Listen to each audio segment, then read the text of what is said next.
guys, Dexter here. How's it going? Right, I've got a little fill for you, a bit of a kind of crash application, and just how to pull this kind of thing off, because it's people hear these kind of crash things, and it doesn't sound like there's a lot going on, so people are just grooving, and it just sounds like they've got a crash happening in their groove. But I've got a little bit of a fill to bring you into it, but also a bit of an easy way out of this kind of thing, just to tell you the kind of mechanics behind these kind of fills and variations that you hear in songs.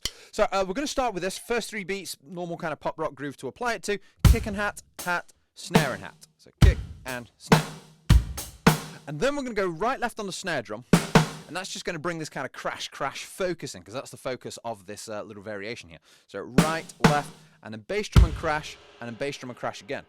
But those notes on the snare are 16th notes, so they're fast, da-da, and then you've got 2 kind of slower crash cymbals, ah.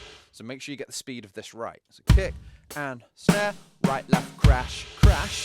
And the tricky thing people find with that kind of crash sometimes, they play crash, and then they've got to get both hands back down to play the snare drum and hi-hat again together.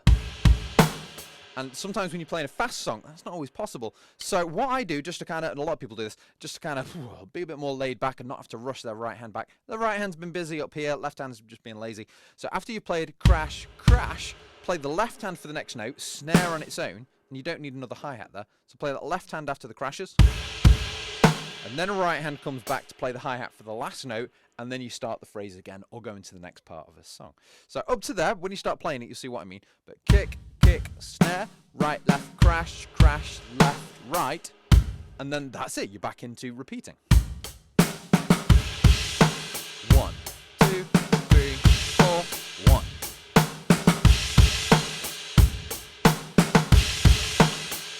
So I recommend you give that a go. And when you're feeling comfortable with that, you can also then go on to 2 crashes, or you could like hit your ride and you crash. So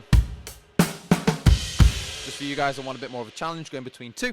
Or if you really want to make it tricky, you could do 2 different crash cymbals with 2 different hands and go for that first crash and then go on to another one with a different hand. So for example, kick, snare, right, left, and then a right hand crash and then a left hand crash, and then you could play like a right on the snare and a left out. And the tricky thing with that is you might need to change your hands around, so you want to get the same notes, but experiment with, do I go for a right hand, do I go for a left hand? And as you practice that and are consciously aware of that, as you get faster, it will just start to happen automatically, and you should be quite happy getting into any old kind of crazy drumming pickle and be able to revert back and get back into your groove smoothly. So that's kind of where we're aiming for, and that comes from just repetition and creativity and just playing the drums and having fun, you know. 2 different things, playing and practice. So I call playing stuff that you already know and just kind of messing around. And then practice is trying to do stuff you can't yet do. So when this is new, this is practice. But then you just want to play with it for a while. Do what you've already got. Let's try it over here and try and just push yourself a little bit. So it's a mixture of kind of playing and practice and just have fun. You know, that's why you picked up the drums. You also want to get better, because if you just have fun but don't actually improve, then it starts to get boring and you start feeling sad, and then you go and like take something up like the guitar, like. Don't go to the dark side, guys. You know, stay on the drums. Drums are awesome. So you get to sit down.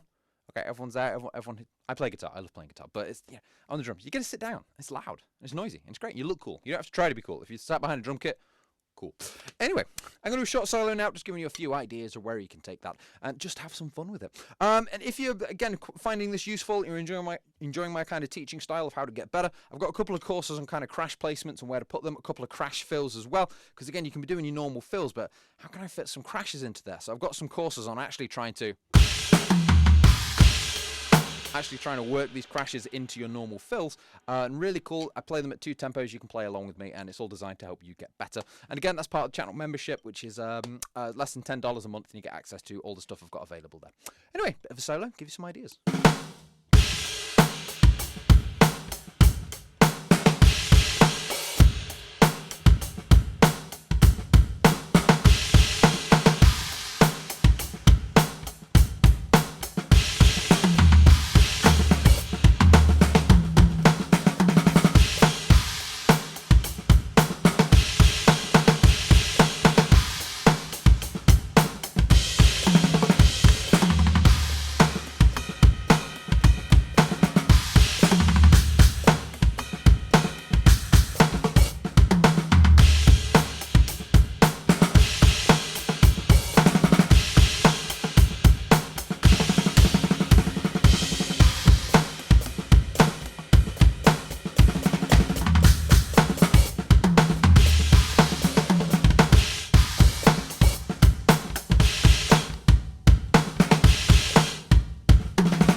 Have some fun with that one, guys. Anyway, check out the channel membership stuff if you want to get more into that.